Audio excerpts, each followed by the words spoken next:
હાલ ચાલી રહેલ શ્રાવણ માસના પવિત્ર દિવસે જ્યારે નાગ પાંચમ હોય ત્યારે લીંબડી તાલુકાના શિયાણી ગામે વાસુકી દાદા મંદિરમાં આવી ગામ લોકોને અનોખી રીતે દર્શન આપ્યા હતા।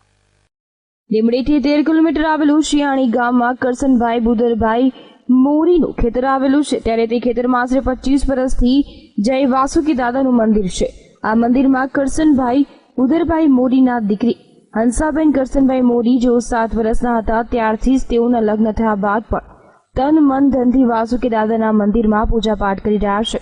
જ્યારે દર વર્ષે ચૈત્ર માસ તેમજ એપ્રિલ માસ 23-24ની તારીખે શિયાણી ગામ ધુમાડા વન પ્રસાદનું આયોજન થાય છે ત્યારે સ્વયંભૂ વાસુકી દાદા સાક્ષાત દર્શન આપે છે અને શ્રાવણ માસમાં પણ નાગ પાંચમનો પવિત્ર દિવસે વાસુકી દાદા સાક્ષાત દર્શન આપે છે। તો આજે મંદિરમાં વાસુકી દાદાએ સાક્ષાત દર્શન આપ્યા તો વાસુકી દાદાના દર્શન માટે શિયાણી ગામના લોકોની ભીડ જામી હતી। શિયાણી ગામના લોકોને અનોખા દર્શન આપી લોકોએ દાદાના આશીર્વાદ લીધા હતા। હંસાબેન કરસનભાઈ મોરી જેઓ વાસુકી દાદાના ભુવા છે તેમના હાથે વાસુકી દાદાએ દૂધ પણ પીધું હતું અને ઘણા બધા ભક્તો વાસુકી દાદાની માનતા રાખે છે અને ભક્તોની મનોકામના પૂર્ણ કરે છે।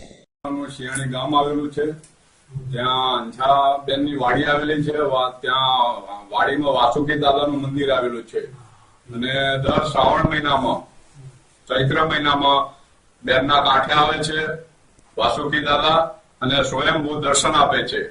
દીપક સિંહ વાઘેલા સાથે લાઈવ ગુજરાત ન્યૂઝ લીંબડી।